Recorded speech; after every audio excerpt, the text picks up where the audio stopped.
po, magandang umaga, magandang tanghali po sa inyo lahat. Ito po, nandito po ako ngayon sa labas ng aming kwarto, ng aming cabin. At nagkagigising lang po, medyo nagpapahinga. Wala po kasi pasok pa, rest day. Walang magawa, kaya pahinga lang muna po. Dito po sa labas ng aming kwarto. Kagigising lang po eh, maya maya pa po yung magtanghalian. Ito po nandito, nagpapahangin at nag-internet din po kasi mahina pong net sa loob ng kwarto, kaya halos dito po kami tumatambay sa labas ng kwarto ng cabin. Ayan po, nandito po. Ito yung mga kasama ko, nandyan.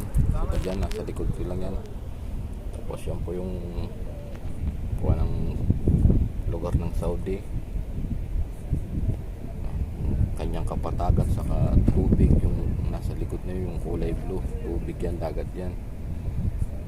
Mainit po ngayon dito, pero siguro bago matapos po itong October, lalamig na kasi may Berna din eh.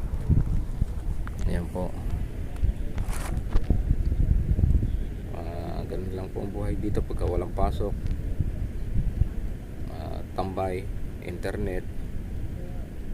Dito lang po sa lugar na to medyo mahina yung signal namin, pero pagdating na po dun sa part ng paglabas area na to, mga part po ng Riyadh, okay na po signal dyan, malakas na. Dito lang po sa area na to, ewan ko kung bakit ang bagal ng net dito, tingnan ang signal. Ayun po, sige po sa inyong lahat, salamat po sa inyo. God bless you all. Thank you po, thank you, God bless all.